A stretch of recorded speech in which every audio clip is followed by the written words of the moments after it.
So I went to see a neurosurgeon that we know, and he was like, I think you should go get an MRI, right? Just in case. I get an MRI in the morning, and in the afternoon we have to go see the doctor. Really, we just we walked in and we sat down, and he was like, he did no build up. He was like, yeah, so you just have a brain tumor. My dad, I would say, he lost it. Everyone has various reasons why they go into medicine, right? And there's a proportion or a group of people who, like yourself, who go into medicine after something like either they've been treated in a hospital for something, either they've been diagnosed with something or an illness or something, and they've gone through an experience where they've been sort of having to deal in and out of hospital or having to deal with various clinicians, right?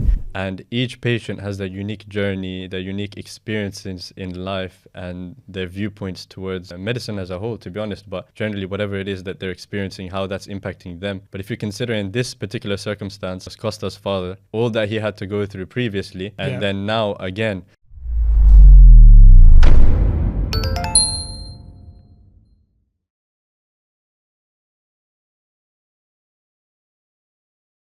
Hello and welcome to a brand new episode of the StriveMed podcast, hosted by myself, Dr. Anam. Dr. Farah. Got an incredible guest here today. I can't wait to tell you everything about him and delve into his journey. It's been a long time since we've uploaded.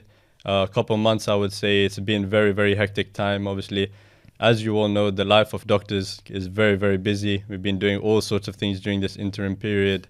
Extremely busy with the workload, as you know, in the hospitals, working full-time, working on calls, all of these things at the same time, making sure that our students at StriveMed are taken care of as well. They've been doing tremendously, excelling in their interviews, medical applications as well, and A-levels.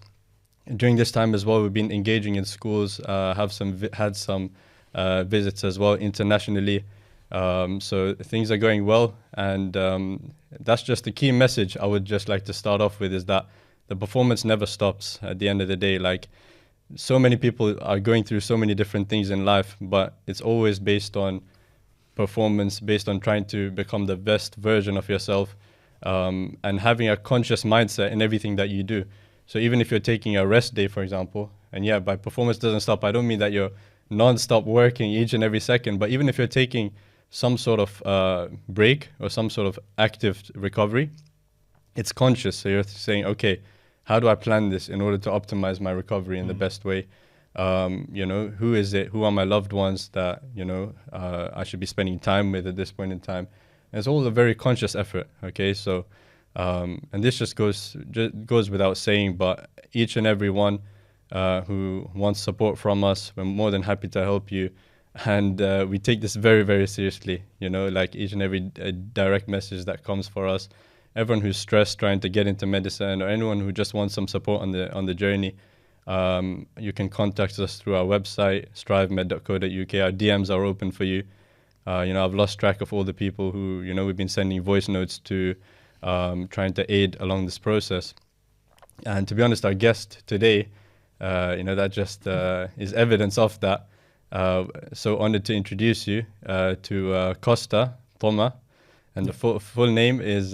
So my full name's Thoma, but you can call me Kosta. Amazing. Like Kosta Coffee, yeah. Amazing. And we got Kosta's on us today. Sponsor us. Yeah. Stacked with the Kosta. And it was just the juice for me, just the orange juice. Basically, Kosta directly messaged us on Instagram. Just mentioned to us briefly his story, keen on working with us, etc.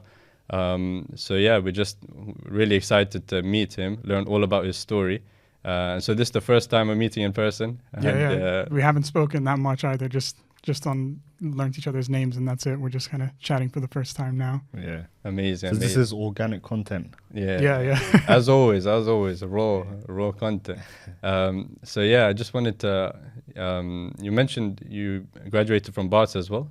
So I'm a final year at the moment. So I have my finals in March, and then I'll be done. Already done the application through Oriole. Just done my SJT, so just waiting now. You made it through the maze that is Oriole, yeah? Oh my God, it was so difficult, so stressful to figure out what to do, and all the rankings, and then it was so hectic confusing. Time. And then you have your deadline as well, and they keep telling you, like, if you miss the deadline by 1 minute, you won't have a job for a year, and it's really stressful. Yeah, I remember I was doing my Oriole with Zachariah on Zoom, actually. Yeah, yeah. And that was an amazing time. You have to have an Excel spreadsheet for the L'Oreal. That's how complicated. Yeah, that's what I did. Data collection. I had an Excel spreadsheet, and I had like in green and in red like all the foundation schools that I wanted to go to and didn't want to go to. Then I just ranked them all like that. Yeah. It's stressful time, but I'm glad that it's just sitting there and waiting to see what happens. Nice. So you're still in the trenches of you're still in uni, still in uni. Yeah, I'm currently on GP placement actually, so it's my last placement of the year. Amazing. We had that as our last one as well. Yeah, it's nice so far. I only went for 1 or 2 days actually because we started last week. Oh, okay. Yeah, and it's been nice. I mean, running a clinic on your own, seeing patients, calling them. I mean, it's a very unique experience because usually you're seeing someone with supervision. But now you're seeing them on your own. You need to figure out what kind of questions to ask, what's important and what's not. And I'm always thinking of differentials in the back of my head. Because now with GP, everyone's sending in e-consults, right? So everyone's sending in like, oh, I have pain in the back of my head, for example. You need to start thinking like, what could this be? Could this be nothing or could it be insidious? And what kind of questions do I want to ask? It's I think it's good for my learning, to be honest. It is. Really good. There's a stark difference between hospital placements and GP. Yeah. I feel like GP is also the GP placement in 5th year because you get a lot more responsibility. That's the moment where a lot of people also find out that they don't want to do hospital medicine. That's when the transition happens. That's when a lot of people realize like I want to actually live the GP life, work-life balance, and So GP is good. We enjoyed our GP placement. Yeah, it was amazing. GP was incredible placement. It's very good for learning. You have more time as well, and you can really go and delve into the cases. You are actually quite well supervised in the sense that you will be able to ask for help. Obviously, I'm sure from your experience as well, you do have that supervision in that respect. And then obviously as you transition into F1, you'll get more and more used to seeing patients by yourself, and then put yourself in uncomfortable situations, and that's really what it's all about. I think medicine has a lot of putting yourself into uncomfortable situations where you just have to throw yourself in and just figure things out in that respect. Like that's why also we encourage a lot of these practices where you get used to being uncomfortable, like cold showers, or even if it's just generally something that you're not used to, maybe something that frightens you a bit, go out, take that leap, take that extra activity, and just get used to overcoming those fears, overcoming those obstacles, because that's really the life of a medic, the life of a doctor. Because that's something I realized actually since doing my hospital placements and GP and everything. Like, in its essence, medicine is talking to people, and then it's also being able to figure out what might be going wrong with them in a sense. And you kind of need to have confidence for both as a junior doctor. You need to have confidence to speak to them, first of all, ask them the important questions, and then speak to your seniors and tell them, this is what I think it is, this is what I asked. Oh, I didn't think of this. You need to be confident in both of those aspects. So it's an interesting transition I feel like I'm going through at the moment, trying to gain that confidence. Exactly. And I think the seniors, they always prefer when the junior comes to them and say, I've done X, Y, Z. These are my differentials. I believe it's this particular pathology is occurring, and this is my plan. I just want to run it by you, as opposed to this is a patient. What do I do? Come and help. You know that's so interesting. And you said that because now I'm on surgery placement, right? Surgery rotation, and what do you call it? So obviously now as an SHO, you're at a stage where you get referrals. One of your shifts may be to take referrals from, like, for example, A&E or what the patients that are coming in. So you can always see there's a stark difference, in the doctors and the clinicians in ED that refer patients by saying the full sort of spiel, like, oh, this is the history, this is the presenter complaint, this is my examination findings, and this is what I think it is, as opposed to some will refer by saying, oh yeah, this patient has, for example, left iliac fossa pain, come and see them. And you're like, but they'll give you the whole, the whole history and the presenter complaint and everything, but that end bit, impression, what they think it is, that's key. That's a key component, because it still looks like they've actively tried rather than they're just trying to palm it off to somebody else. Do you see? And there's a reason why they made that referral to you. So similar to what you're saying. So you're saying that the seniors, they like it more when you've actually sort of thought about what you might think it will be, rather than saying, I don't know what to do, this is what they've come with. You see, it looks more like there's been no effort from your side. For sure. And they kind of put the responsibility on you then to come see the patient and say for surgery or not for surgery. Yeah. And it's just exactly. It's one less patient for them to worry about. And the essentially. surgeons are reluctant to see patients that as in like they will just ask the question back, which is, what's your impression? Like, why are you calling me to see the patient, for example? You need to tell me, you need to give me a direct sort of diagnosis or impression, then I can come and see. Of course. So it's very important. A good referral makes a big difference, and in reality, it goes on to also help the triage process, because if you think about doctors and night shifts, you just came off a set of nights. Yeah. And is it that obvious? you can have... you can have... No, not so obvious. Don't worry. But you can be having so many different patients that you need to see, and just a good comprehensive referral also helps the doctor to decide and just to make sense of things. What do I juggle? What it's because then you also know, like, if they're saying to you, oh, I've got a patient who's query perforation, for example, you know that's more urgent than, you know, like as you said, you can triage based on what their impression is, and so it makes a huge difference. Yeah, that's what I want to I want to be a good F1 when I go into F1. I want to do my best and just I don't want to be in the way or a nuisance or like be taken as someone who's like just the youngest of the batch and they can't really do anything. I just want to do my best and then learn at the same time. Yeah, for sure. I mean, that confidence is very, very important attribute, which you mentioned. Obviously, it shouldn't be excessive, where you start to make rash decisions and you don't consult your seniors on things which should be consulting with them. It should be in, you know, a balanced middle path, a healthy way.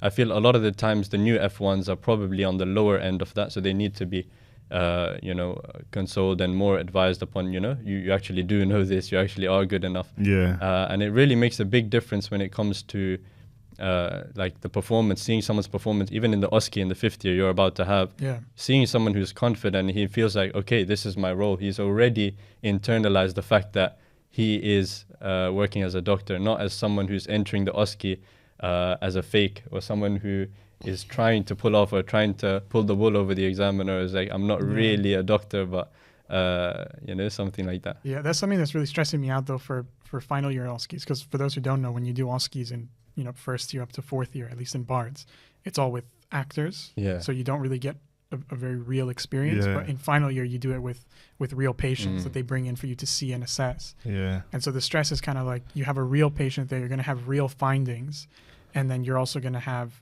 you're going to have to know everything. Any station could pop up. So you need to be ready. And that's, you know, I feel like I've done, you know, examinations so many times, like I know how to do them. But then when you put the term, like, you know, it's a summative exam onto it gets very stressful. Yeah.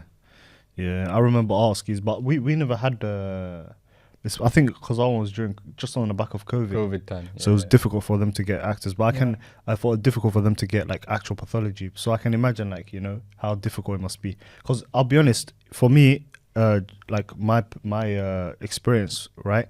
I wasn't really confident in seeing patients, I'll say, up until the middle of F1. I struggled, even on the back of medical school, finishing 5-6 years, then even starting F1. I think it was only middle towards the end of F1 where I actually started to become more comfortable going into ED, like maybe on like medical take, for example, clerking patients, seeing patients myself, and actually like being confident in making management plans and stuff. So, but I think most of it is based on practice. I think you just have to like really, and as Inam said, throw yourself in the like in your out of comfort zone and whatnot, and like actually just try and see patients and stuff, and then you'll soon develop techniques and skills. I had a bit of experience in ED in Southend, so this was back in September, and I found it really interesting because I was given the opportunity to I was with the ST1, and then we just see patients.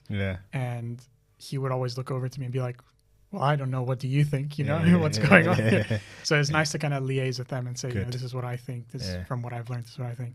And then he was like, well, you have a better plan, so you hand over to the consultant and see what they think as well. So it was good practice, I think. And it's, I mean, if you shy away from those for too long, then you get to F1 stage and you're like, well, what do I do now? I actually have the responsibility. What am I going to do?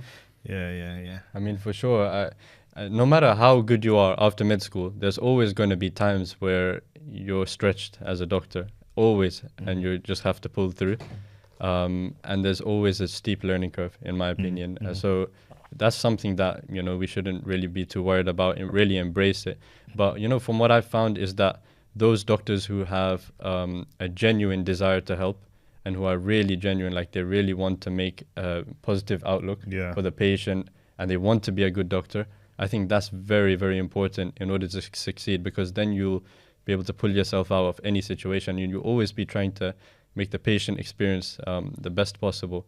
But with that in mind, Kosta, I just wanted to transition into, because I feel like this is something that I feel you have a lot of that genuine desire to be a good doctor. And, you know, knowing from your story, I know there's a reason behind that as well. You know, it didn't just come out, you know, out of thin air. So it is something that's been building up over the time. I don't know the exact details of your story, but it's very, very obvious, obviously, just meeting you for a few minutes, is that you have that desire to excel as a doctor and to be a good doctor as well. So we'd like to know all about your story as well. Yeah, so I know I contacted you guys, gave you a little brief explanation. So essentially, so my story starts, I would say, back in 2017. So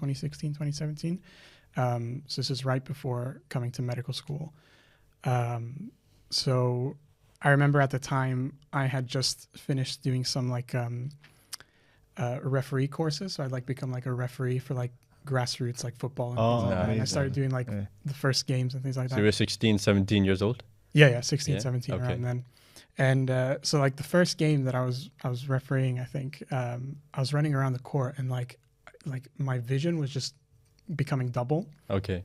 And I thought I was just getting tired, right? And I was like, oh, I'm just working myself too hard. I remember telling my parents about it, like, oh, I was running up and down the field and my vision was double. And like, I didn't think much of it, right? It was fine. A few months went by after that, and it was, I would say slowly getting worse, but like not that noticeable. Yeah. I would notice it like when I'd exert myself or like take a hot shower, like I'd have a bit of double vision, but that was fine. And then kind of like in the midst of this, like just growing up from like as a teenager, I'd say I'd have like really bad headaches all the time. You know, being young, you go to your parents, you're like, oh, I have this bad headache. You know what? I'm in a lot of pain, blah, blah. And my parents, to be honest, they were very much the type of parent. Well, they are very much the type of parents to be like, oh, it's because you're on your phone. You know, you're on your computer. You're watching too much TV. Like, you need to stop doing that. So I would stop. You know, I feel like I would stop doing that. I'd sit in a dark room and just sleep. But I feel like I had constant headaches all the time.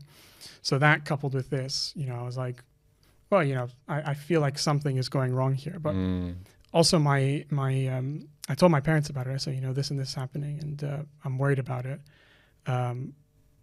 To be honest, my dad, he kind of shrugged it off. He was like, oh, it's nothing. Like, you know, it's fine. Don't worry about it. My mom took it a bit more seriously, and it's relevant a bit why later, but I'll explain. Yeah. And my mom took it a bit more seriously. So after a bit of time, so what actually happened is I had this double vision, right? Telling my parents about it, they were a bit worried. My mom was worried about it. My dad was like, fine. And then I had a trip coming to the UK, right? I was going to come here. My girlfriend was here. So I came here. So did you grow up in another country? So I grew up in Cyprus. Cyprus. Yeah. Sorry, I didn't mention that. But I grew up in Cyprus. So this was all happening in Cyprus. And my girlfriend was in the UK at the time. And I had booked a trip like in April to come see her. So my parents were like freaking out the whole time. They're like, oh, you're having these issues and like you want to go on a trip. And I was thinking like they're downplaying it as well. Like it's not a big deal. Like my mom was a bit worried, but my dad was like, it's nothing. So I was like, it's fine. Like it's going to be fine, right? So I go on the trip, like the whole time I'm having like, we're walking around, I'm having like double vision, you know, still having these bad headaches all day. So I came back a week later and my mom was like, that's it. We're going to go have you see a doctor, right? And in Cyprus at the time, now it's a bit different, but at the time you could go see a specialist, like you pay money and you go see a specialist as private healthcare. Yeah. So I went to see a neurosurgeon that we know. And he was like, I think you should go get an MRI, right? Just in case. So I go get an MRI and it was, you Yeah, I mean, I get an MRI in the morning, and in the afternoon we have to go see the doctor. And really, we walked in and we sat down, and he was like, he did no build up. He was like, yeah, so you just have a brain tumor. Like that's really it. Wow. Oh, Yeah. wow. Okay. And it was kind of weird because he said he was happy that I had a brain tumor because from my symptoms he thought I had MS. Okay. So he was kind of relieved that, it's not MS, it's a brain tumor instead, and like we could actually deal with it or something. So you've actually brought for us some of the scans which you mentioned that you had. Yes, these are the first scans that I had when I went to Germany to essentially see, assess everything and see what's going on before I did any treatments at all. So I'll just show you guys these, and then you can put them on screen. Yeah, let's Brilliant. Thank you. You can see them on the screen now as well. Could you just talk through it with us? This is your axial view. Just so these are both post contrast. Yeah, right there. That's pineal gland. And you can see it in the sagittal as well. So you can see it was causing like hydrocephalus. Got a large ventricle there, and it's kind of obstructing flow through the cerebral aqueduct. Yeah, pretty interesting. I mean, it is. Would have been a good case report. Yeah. Apart from the blurred vision, you had no other symptoms or signs? It was just headache, Okay.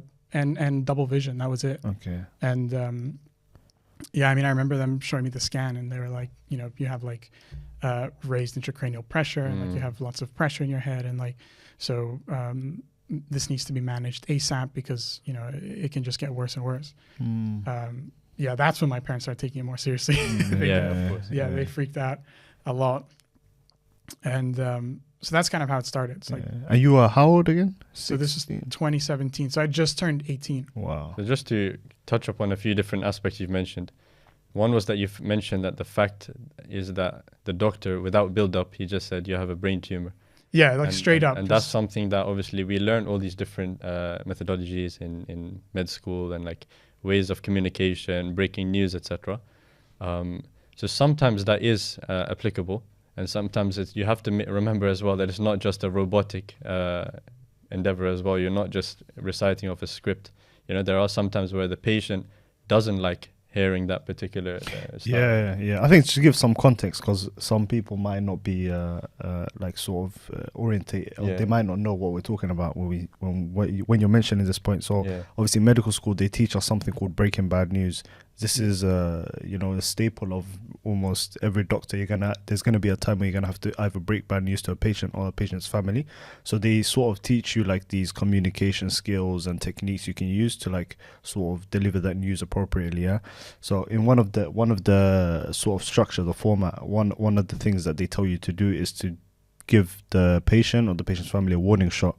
So they like telling you what they say is to say to the patient or the patient's family, sort of, I've got news that may not be particularly sort of like this may not be good news, or sometimes they say things like, would you like me to tell you now, or would you like me to tell you? So you can get a sense or a feeling that it's going to be something bad, essentially. Yeah.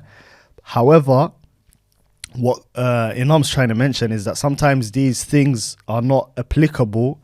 It's not like a format where you can use in everyday life. Like, it's not applicable to everybody, because people like hearing news differently. Some people, they just want you to tell them. And in fact, it goes back to something, just to mention a quick point, and then we'll go back to Kosta's story. There was a chap, slightly well known from the UK, who he was online. He was a big online sensation. Well known. Yeah. So this individual, there was a point where online he was just sort of discussing also his cancer diagnosis and where he was and stuff, where he found out, and what the doctor said to him. And he mentioned this point because what the doctor said was, would you like to tell me now? Something along those lines. He said on the phone, he said to him, and he was vlogging his experience. So the doctor said, would you like to tell me now? And he sort of got angry and frustrated at the doctor. He said, what do you mean? Of course I want you to tell me now. Like, why would I not want to know? Like, I've been waiting for weeks, etc., for this appointment, whatnot. So it just shows you that, like, this is not something applicable. And obviously, like, it's a good thing. What the technique they've taught us is, it's not like it's a bad technique per se. Yeah, it's good, but it's just important for us clinicians to know that we also have to be adaptable to the situation.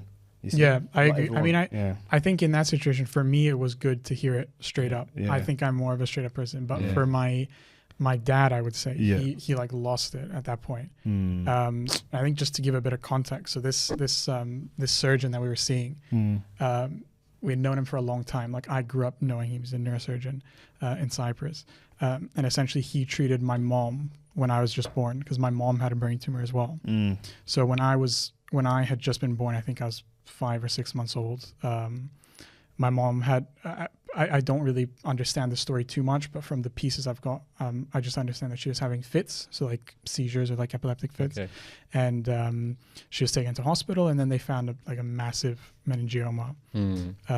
So this doctor actually, like when I had just been born, treated my mom.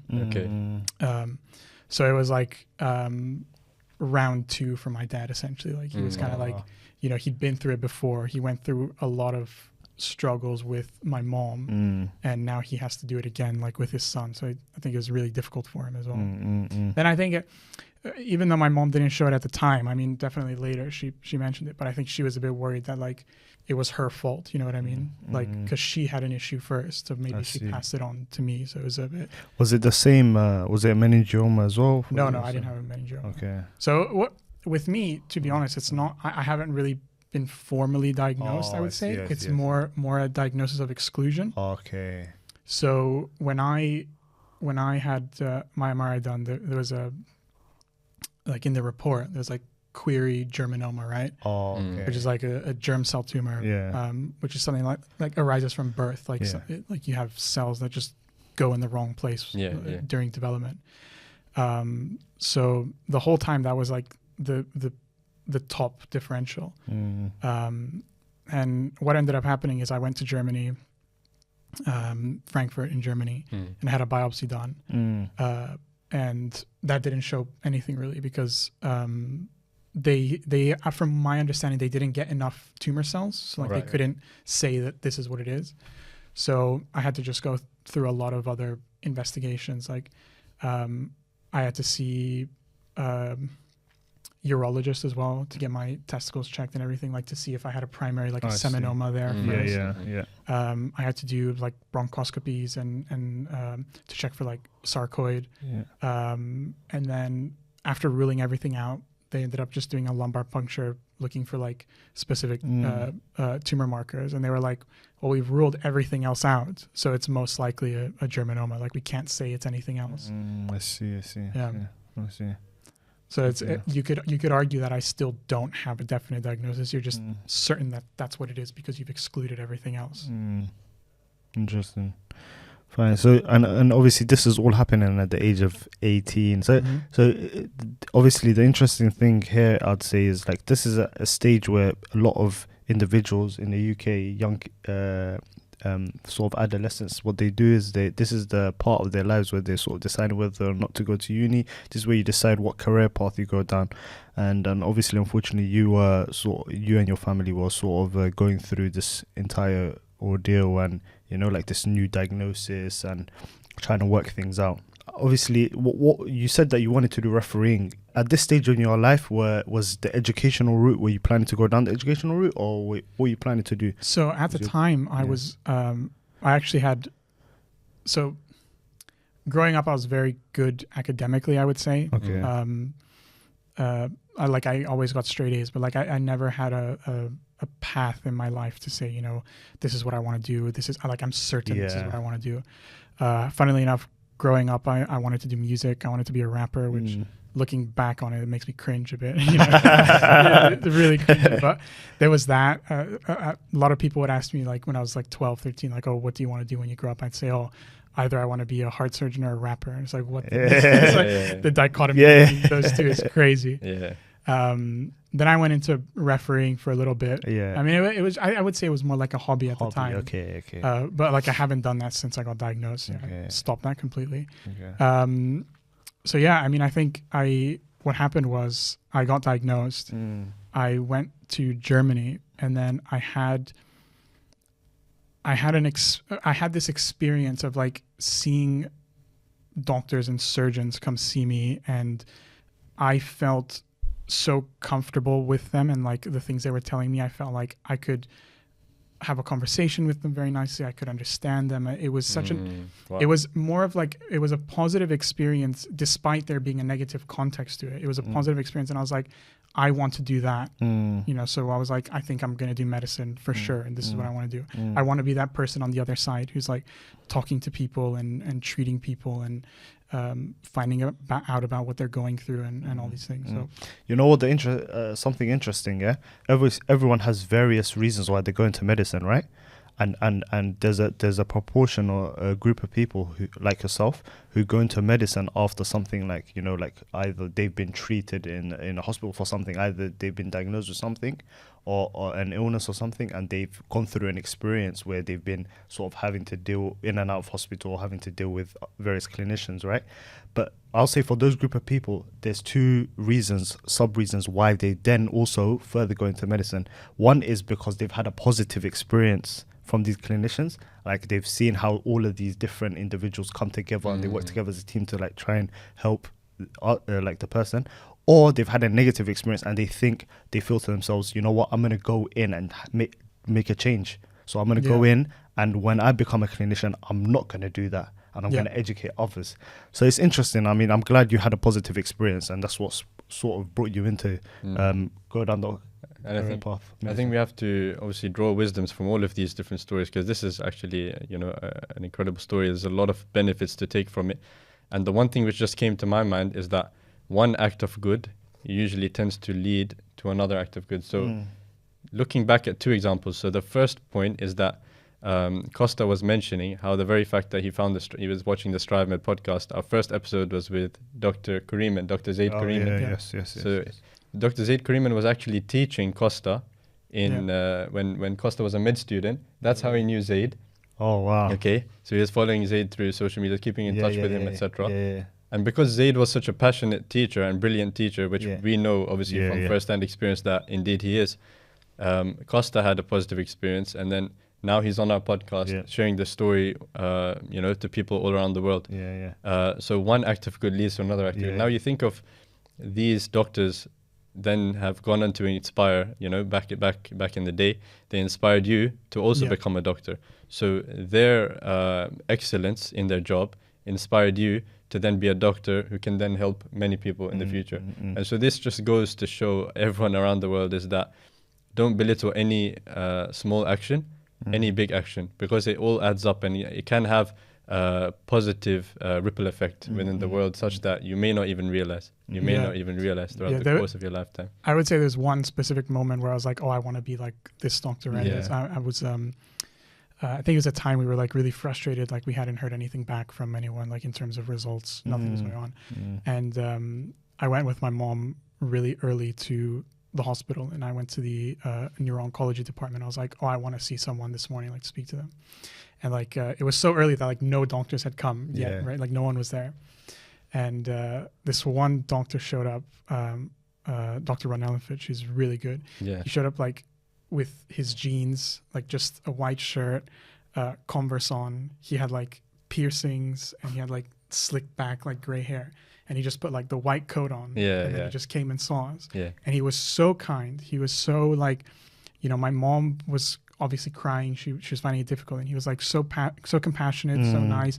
And he explained everything to me so in a way that made me feel calm. And I was like, this guy's so cool. But he's also like, he makes me feel calm. And like as a doctor, he's such a good doctor. That's what I would aspire to be like in the future. So that's one moment. It's excellent. I had another question. So did they tell you the prognosis at the time? Like, you know, when they told you about the diagnosis, did they also tell you, okay, for example, like this is either like terminal or a non-terminal illness? So what they told me is like, most likely it's a germinoma, right? Okay. And all they said was that these things are highly curable. So like they're very sensitive to like chemo and radiation. So, but it was always like a question mark. Like I said, like if it's a germinoma, then it's highly curable. But if it's not, then we don't know, because we can't tell you what it is, right?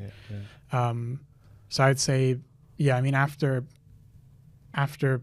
excluding everything, I think it was kind of said that, it's a relatively good prognosis. Yeah. Okay. And retrospectively, now thinking back, you mentioned obviously the blurred vision, and you mentioned that you used to get headaches. Did you, now thinking back, because sometimes you don't put the pieces together. Like you might have, sometimes people experience like one-off symptoms, or they experience a few different signs and symptoms like years before, but they don't sort of link it. And once you've obviously now you found out the diagnosis and you've had your scans and stuff, then you sort of, was there any moment where you realized, oh, so that time sort of where I had that weird whatever symptom, now it makes sense? Yeah. It's interesting going into medicine, and like you learn to like read journals and like read medical papers and all. And I was reading up about MS, and there's this phenomenon, I hope I'm pronouncing it correctly, called the Uthof's phenomenon.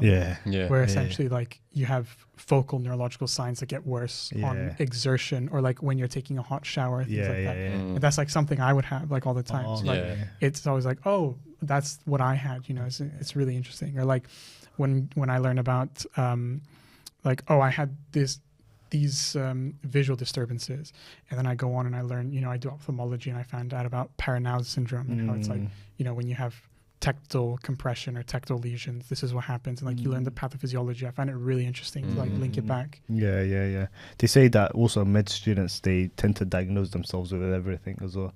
Like I think we had one lecture, because I used to do it. I don't know if it's an actual like thing, but I that used to happen to me a lot. Like, for example, sometimes I don't know if it's like out of just bias, like recency bias, or something like that, or but you'll learn about something, and then you'll sort of attribute, or you'll be quick to diagnose yourself. Even till now, I do it sometimes. Last year I had an eating disorder, I had ADHD, I had everything. Like I was learning about it, and I was like, oh, this is me. There's so many different factors for a clinician to consider, because especially when you're speaking to a patient, and each patient has their unique journey, their unique experiences in life, and their viewpoints towards medicine as a whole, to be honest. But generally, whatever it is that they're experiencing, how that's impacting them. But if you consider in this particular circumstance, it was Kosta's father, all that he had to go through previously, and then now again. So all of these things, you can't read someone's face and know all of these things. You can't. So when you're dealing with a patient, they might have all of these things like back, logged up in their brain, and they're going to all react differently based on this. And you as a doctor, you have to maneuver all of these different emotions and try to process and understand and read what exactly is going on, so you can respond in the appropriate way. So you're mentioning that you prefer more direct communication. That's for you. Your parents were obviously quite stressed and things like that. So how did you feel in that process where it's like the intermediate process where you were still uncertain what's going on, but you're flying around the world trying to get scans, trying to get answers? Like, how did you feel? What was going on in your mind? Like, so what I think of the whole experience, and I would say it still goes on now because I still get checks and MRIs and things. Most of my stress comes from managing my parents' stress. So it's more worried about my parents being stressed than about how I'm doing, which is a bit of a weird thing. Sometimes you'd think that like I'd more worry about my own well-being, but like if my dad starts worrying, then he's gonna start calling me and asking me how I'm doing all the time. What's going on? He's gonna, ask my sister how I'm doing. Did I say anything to her? Like, I don't know. I always feel like he thinks I'm downplaying it, or I'm lying to him about how I'm doing, and so he's constantly like checking up and things like that.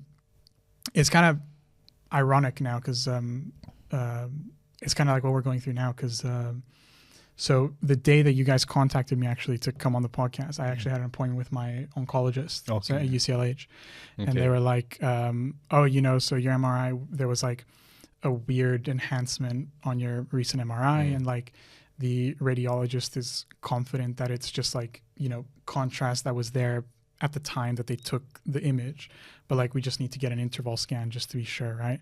So like, my dad now is like freaking out. Like, he's like, oh, I have to wait 3 months to get this scan. And like, what if something's wrong? It's like, it's just always like calling me and like, how are you doing? Are you okay? Like, is everything okay? Like, because they're, you know, behind it, they're just really worried and stressed. And so like, sometimes I find it difficult to manage it. I find it difficult where it's like, should I worry about myself, or should I be stressed for myself, or should I just try and manage my parents' stress? You know what I mean? Yeah, I think you've got such a strong character. I think this is a character trait that I'd say makes a good clinician as well. Like a lot of clinicians, I feel like the excellent ones have this sort of character trait, which is where you have to also, for initially, like obviously, although like you might be going through chaos and there might be all sorts of things happening to you, but you have to sort of remain calm.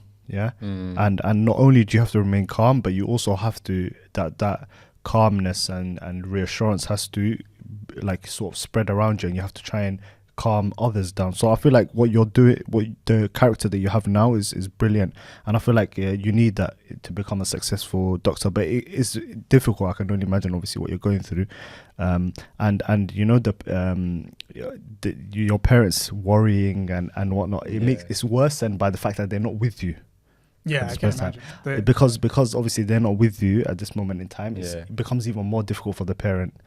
So so it's difficult, man. And then obviously trying to juggle that with medical school and going. We know how grueling and tough medical school can be. I've always been like, so when it comes to like appointments and like treatments and all that, I remember. So essentially what happened to me after I got diagnosed and everything, I said I went to Germany. I had all these tests done, and like weirdly enough, what happened is I had a CT scan done, and after the CT, I had an MRI done, and they were like, "Oh, your tumor is like almost gone, right?" Yeah. And so they went through this phase where they were like, "Well, we know that you might have a germinoma. We know that it's very like radiosensitive, so like it's likely that the CT scan like shrunk it and it's like almost gone, right?" Okay. So we had this period where I had to spend like a year waiting for it to like grow back so that they can like do more tests and like and like see what like if I'm going to do another biopsy, if I'm going to do treatment and things like that. And so throughout this whole time that was passing, I was just in school, like doing my A-levels, like getting like UCAS, everything, like getting ready to go into medicine, right? And then comes a time where eventually they're like, okay, what we're going to do is we're going to do chemo and radiation for this, right? And they told me like, oh, the chemo is this treatment, and it's like these are the different cycles and how often you have to do them and all that. And I remember going into the oncologist's office, Dr. Annette, she's a great oncologist, really nice. And I gave her a schedule of my A-level exams. And I like highlighted all the ones that I had. And I was like, I can do treatment on any days but these ones. Oh my goodness. That is wild. That's so inspiring, though, that you had to do all of that in the midst of A-levels. And, you know, A-levels are extremely tough. And that you had to go through all of that, do chemo, radiation therapy, everything, as well as do your A-level exams at the same time. That's remarkable. The other thing I was going to say is, you know, in a lot of now listening to your story, there's still a lot of uncertainty. So like even like until now, like this recent experience where you had to go to UCLH, now there's like you're waiting for the scan, there's still a bit of more uncertainty, which is why your dad's worrying and stuff. How is it like, how do you sort of manage that? Like that's even more added stress. Like how do you manage that uncertainty? How do you manage like not knowing like sort of like, I mean, we all have a bit of uncertainty in our lives, right? Because we don't know where our lives will lead us to. However, like how do you manage that in your scenario, along with like trying to still like, you know, like sort of do a career path for yourself, like, you know what I mean, like making your own career path? How do you manage all of that? I mean, I usually just go with the flow, to be honest. Like just whatever comes will come, you know. I mean, I for like uncertainty for myself, like what I've done in this situation is like I've gotten the scan, I've had a look at it, I can see that more than likely it's nothing, right? So like for me, that's fine. Same with my parents. Like I tell them, I'll look at the scan, I'm confident there's nothing like worrying there. So like, you know, let's not worry too much about it. I feel like if there was something that made me worry, then I think that's when I'd say, okay, I need to do something more about this. But like, if I am not worried, especially from the way the doctor speaks, we were talking about how doctors give information to you. From the way he spoke to me and from the way he said things, I didn't feel too worried about anything. So that's also, so he made you, he also transferred that calm nature onto you, which you already had anyway. And another thing to reflect upon is the fact that, as doctors, we're often tasked with the responsibility of speaking to the next of kin or the parents of the patient or the family members.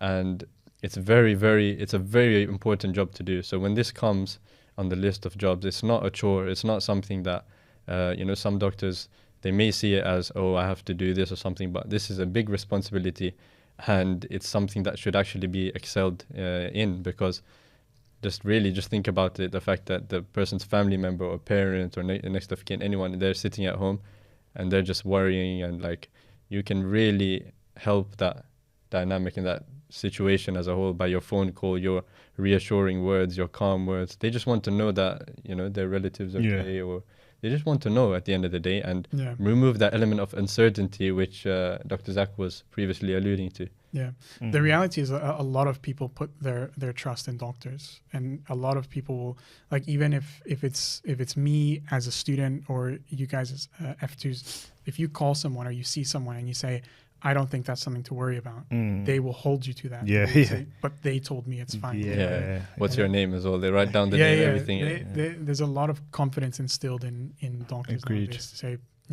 they told me it's nothing to worry about, it's fine, like that. Agreed. So Kosta, just to sort of continue this inspiring story, I want to go, so obviously we got up to the point where you decided that you wanted to go into medical school, and you discussed a bit about your A-levels and doing your UKCAT. Could you talk us through your application journey into medicine? Because obviously at StriveMed we like deal with various students, like when we're helping them with applications and stuff like that, interviews. So just tell us a bit about your application part journey, and then after that we'll discuss your medical school journey and how you're finding it. So applying was, I did it all by myself.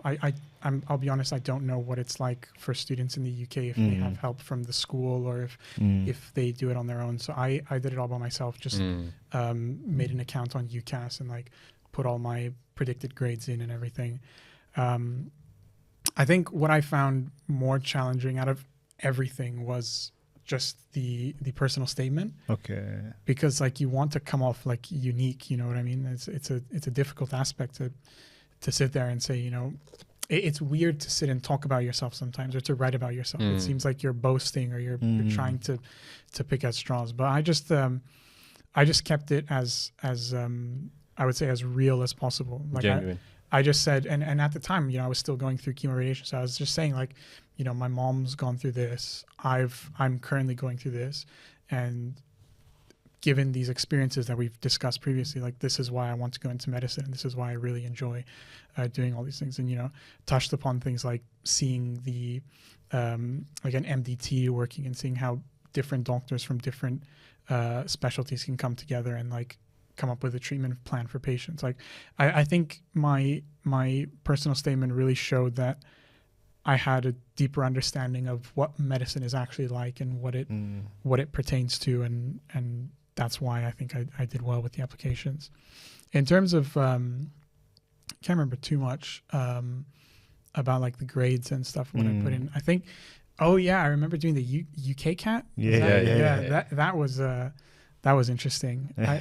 I barely prepared for that, to be honest. I just went in and did it like just one afternoon, and I think I barely passed like there was like a cutoff for BARTs, and I think I had like barely passed it, and I was like, yes, I got it. You know what I mean? UKCAT's an interesting one. Sorry to cut you off, because I think some unis like they heavily it weighs heavily on the application part, whereas some unis sort of like either they disregard it or it's like lower down in terms of priority. Some like prioritize the personal statement and the grades more than the UKCAT. But UKCAT is a very interesting one also, like because I feel like sometimes there's not a lot of support in that regard. Like you won't find a lot of, now there's loads of different courses that people do, but I think when I was applying there wasn't that much, like and sort of I think that's the one everybody maybe hated. So people like when you ask them for, oh no, I can't help you. I don't know how to do it myself, sort of thing. It's like a maze. It's an interesting one because like I understand why they do it, right? And there was a good explanation I saw online about like, oh, if you're a doctor, you need to understand that there's like very subtle differences between, for example, Crohn's and ulcerative colitis, right? So the UKCAT wants to see if you're able to pick out like slight differences in shapes or like a bit extreme though. Like but I think it like you're grasping at straws. Yeah. You know, it's like saying that if I can tell the difference between these two shapes and which one's going to come next, that I can tell you the difference between UC and Crohn's and how to manage it and things like that. It's but it is what it is. I think it's just another filter that they have to use. Yeah, it's like the SJT, isn't it? Yeah. Just like the SJT. Exactly. Yeah. Because I prepared massively for the SJT. I did all the past papers. I subscribed to like past test and past and everything. And I went and I did the SJT, and I was like, this is nothing like what I prepared for. Nothing at all. Yeah, I think that's a similar experience for me as well. I remember I got to a stage where for the SJT exam, like I think my SJT exam was like, for example, let's say my SJT exam was next week. It's like what, Sunday today? Let's say it was next week, like Friday, yeah? And I ended up doing the exam, like I just brought it forward. I remember speaking to her and I said, oh, you know what, I'm done revising with this. And then I just literally, I rescheduled it for like 4 days earlier and I just sat it. Because I realized like, I didn't feel as though 5 days worth more of revision would make a difference. And that's because we found the booklet though. We had that scheme which we used. Which one? When we used some pattern recognition scheme with the SJT, and then it ended up working out. And it's worked for other people. Worked for other people. Yeah, we've actually sold that booklet to quite a few people. Yeah, no, we need to make that booklet available on our website. Should we? Yeah. I think a lot of people, because it was very useful. I think without that booklet, I would have been lost. Impossible. Yeah, I would have been lost. Yeah, with regards to like applying, I think all of my grades were predicted grades because I hadn't done A-levels. So all of my grades were predicted. So I had to just send in like, this is what I think I'll get, and my personal statement, which I just, as I said, I kept it very real. I just said, I'm going through this, spoke a bit about my hobbies and all that, and it was fine. So what ended up happening was, I think, if I'm not mistaken, at the time, you needed 3 A-levels. So like, I think it was A star, AA, right? So what happened to me was I think I got an A star in biology, A in chemistry. And then I had already done a Greek A-level the year before that, because for some reason we do it like a year earlier. Nice. And I had gotten A in that. And then my last A-level to sit was maths, right? And at the time that I was sitting maths, it was at a time where like I was towards the end of my chemo, and towards the end, like I got really weak, really fatigued. Like I was struggling to like do daily tasks, but I was still trying to study for the maths A-level. Wow. I had a mild headache on my C4 exam, and I still remember that, but it was just probably dehydration, fatigue. But okay, this is a different level game. Yeah, but you like a mild headache during maths is like that'll severely impact your grade. It was. Thankfully, I was okay grades wise, but it was hard to write that. Honestly, it was hard to write the exam. But that's crazy, man. I commend you for all that you've been through. And so I didn't do well in maths. I think I got like a D or an E or something like that because I was not well at all. And what ended up happening was I emailed all the unis that I had applied to, and I said, look, these are like my medical letters. This is everything I have. I was doing chemo. I was not doing well. Would you be happy to like accept my Greek A-level, right, as like my third A-level? And for Bart's, right, someone got back to me and they were like, they said that it's not up to them to decide and that I need to submit like an extenuating circumstances thing. And someone in admissions, I think it was, or just someone would see it and like tell me whether they could accept it or not. So I never heard back from them at the time. And I thought like, it's fine, right? Like I've sent it to them, like it's fine. And then the day the results came out, I basically got rejected from everywhere, right? And I was like, why is this happening? Like I have my grades, everything's fine. And Bart's was my first choice as well. And so I called them up and they essentially were saying like, well, you have two, like you have A star A and then your other one's like a D or an E, like, and I was like, well, I've contacted you guys to tell you that like I need extenuating circumstances, all that. And they're like, no, we don't have any record of it. And they're like, so Wow. I was like, well, I've sent this to this person. I don't remember the name. Yeah. And they were like, oh, that person doesn't work here anymore. So, so they were like, do you have proof of emailing it to them? So I forwarded them the email that I sent this woman, like extenuating circumstances. Like I wrote a long thing. Amazing. And like all my notes, everything. Yeah. And they looked at it and they were like, oh, okay, yeah, we messed up, I think. I think that's what happened. Because my parents were talking to them at some point as well, because I was really stressed about it. But yeah, from my understanding, basically just they never got the heads up. And then when I forwarded it to them and said, I actually sent you guys this, then they were like, oh, okay, my bad. And they sent me my offer. Yeah. So this is actually profound. This is the way it is pretty much for everyone. So if you feel like you're down in the trenches in a rut or something, just obviously that's why we're called StriveMed as well, is that it's like a roller coaster ride. Yeah. And you just have to keep rolling with it, taking the punches, keep coming back up, keep pushing forward, keep advancing, keep marching on. But like, just to hear that story, it's like, okay, yeah. Yeah, I would say getting into medicine is more stressful than staying in medicine. And more difficult. Like once you get in, that's fine. For sure. And then after that, it's smooth sailing. But then, just getting in is the difficult part, I think. Yeah, I agree. It's just trying to get into that system, and then as soon as you get into that system, it's easier to stay in than to sort of like end up leaving or getting dragged back out. But it's crazy because a small logistical issue or admin error could have cost you your sort of desired career path. I find that very profound. Like that's madness. But it's good, obviously. It's good then to be proactive, and the fact that you actually checked up and you called them and you sort of chased. Oh yeah, I was so annoying to the admissions team at the time. I was calling them. I was like, oh, just letting you know, I have this and this going on. And they're like, okay, yeah. And it was like every day I'd call them and like tell them. It happens, man. It happens. You know, so interesting. I actually know one good friend of mine. And he got into a medical school in a similar way. He didn't eventually meet his grades, but like, you know, there's something called clearing in the UK that they do. So he actually initially he was like, oh, you know, I don't even want to do clearing, but I'm not even gonna bother calling them. They're probably gonna be like, you know, have loads of different like people. So many people call universities on like results day. But then what he did was the next day, the day after, he randomly just called them. It was at a specific time. I think one of his mates said, oh yeah, just call them. Like, you never know. Just see what they're going to say. As soon as he called them, he managed to get through to someone, and he actually got accepted like that. They invited him to come down. I think they did a small interview. But it just shows you have to be proactive. This proactive trait is very, very important. Yeah. Because otherwise you won't get anywhere.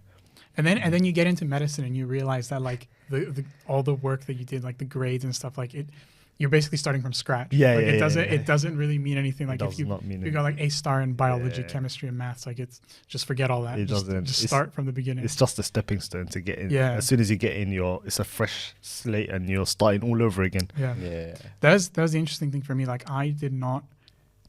So like when I first went into medicine, I didn't expect it to be the way it actually is, and I really enjoy it now. And the way things are now, I really enjoy it. But at the time, I had this misconception that it was going to be, you know, you're going to know all of the diseases off by heart. You're going to know all the medications. You're going to see someone, and as soon as they speak to you, you're going to be able to diagnose them. And like, that's what I thought it was, right?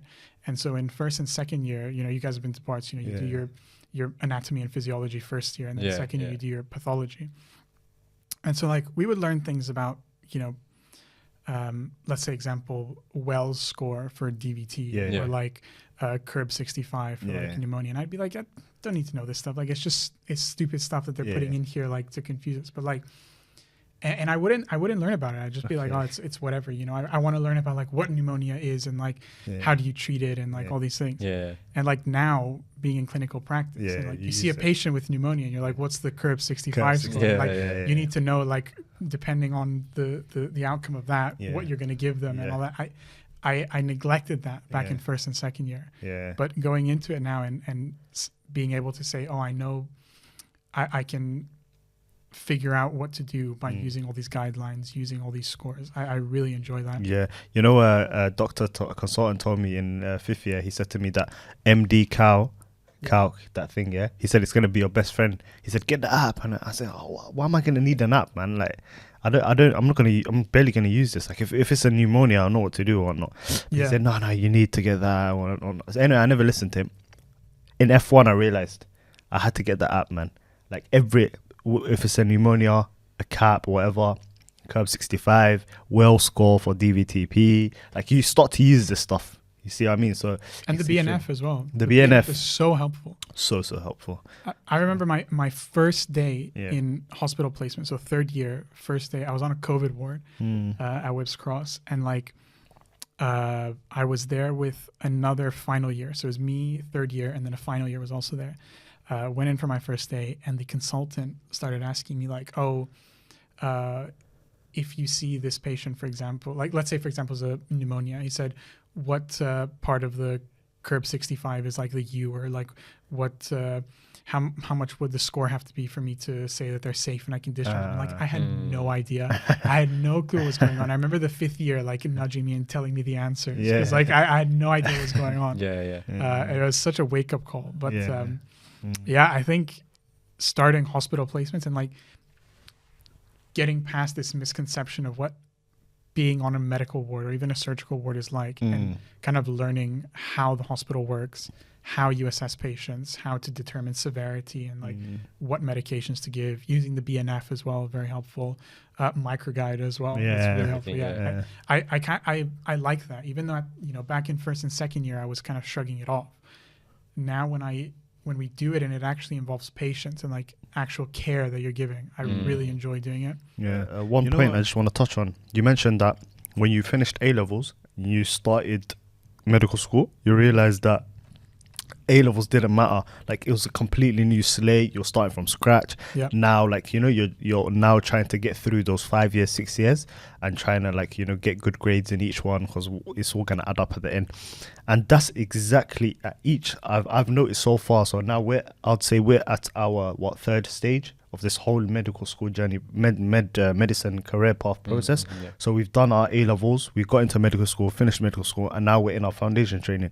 I'd say even after you finish medical school, it's the exact same thing. No one cares what uni you went to. The only important thing is you've got your MBBS, so you've got your doctor, you're a doctor, you're qualified, you've got a GMC number, and now you're sort of building another career path for yourself, trying to build your portfolio in whatever specialty you want to go down. So it's the exact same thing, and this is important because it just shows you never stops.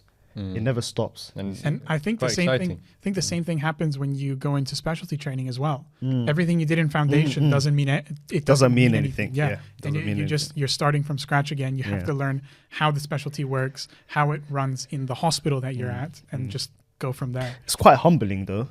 Like, I'd say, like, it forces you to be very humble. It gives you humility, because it just shows you that everyone's on the same sort of plane, same level. The person you're competing with now, like, within each stage, like, you start off at the same time, you finish at the same time. You're both trying to get past that hurdle. So now foundation training, we literally just did our MSRA exam, which is like the exam for most specialties: anesthetics, A&E, surgery, GP, radiology. So everyone who's doing that exam is at the same level. We all had the same sort of time to revise. We had mostly the same experiences for foundation training. So it's quite, I think it's very good humility wise, and it's also very fair. But it also teaches you to be very, very, like, not just proactive, but like the perseverance has to be there, and you have to be very, like, determined. A determined individual is very good character traits, I'd say it builds. I think it's a long-term structure of learning, is that you're always learning in this career path, and there's always something to learn. You have to be humble as well, as that you don't know everything. Kosta, it was an absolute pleasure to learn from your story and to discuss with you. I just wanted to ask you, like, just to wrap things up, based on all that you've been through and all of your experiences, right? And now you're going to be a doctor very soon.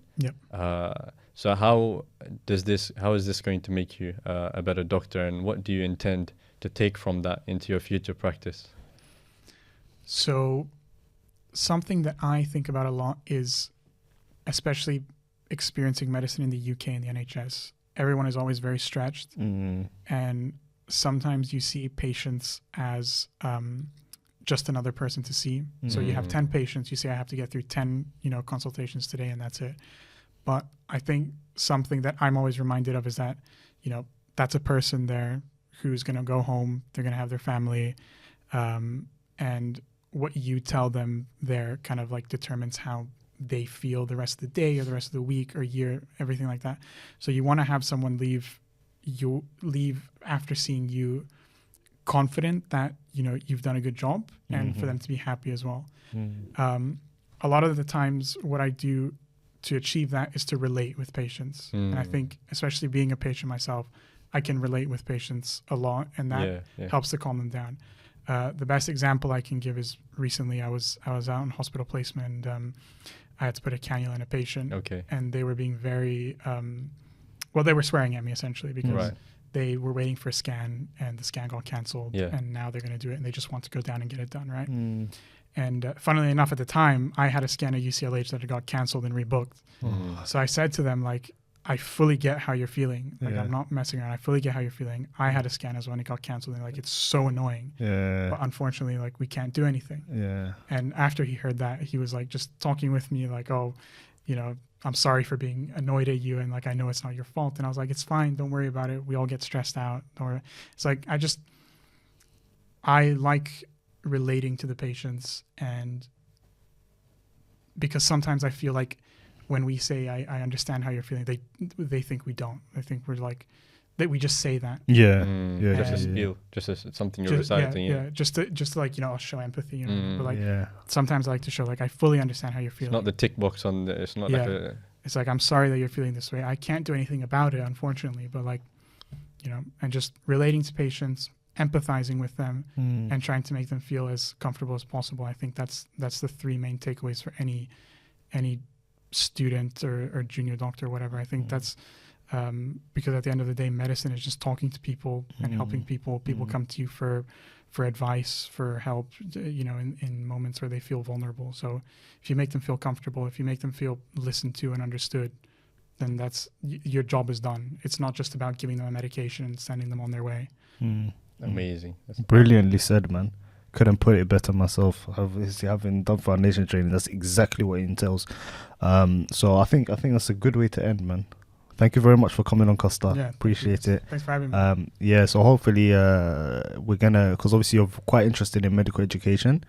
And obviously at StriveMed, that's our entire ethos is medical education and helping aspiring medics and giving people exposure to medicine and what it's like to be in medicine as a career.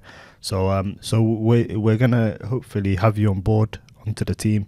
We're definitely going to work with you. We're going to start a few projects, and let's hope we'll see where this journey takes us. What projects are you guys? So at the moment, there's a few things in the works, but we're not entirely. So we haven't sort of put pen to paper yet, but we're thinking about a few. We've been brainstorming, so thinking about a few different things that are going into schools. But we'll definitely discuss a lot more. If there's anything also you have that you're thinking about, then we can sort of try and make that happen, and so if there's any interesting things that you want to start up or you already have in mind, then feel free to tell us, and we can sort of think about starting. I'll have a think, and I'll just make like a document. And Brilliant. Thank you very much for watching this episode. You can find us on www.strivemed.co.uk, Instagram StriveMed, TikTok StriveMed, and subscribe to the YouTube as well. More great content coming your way. Take care, guys.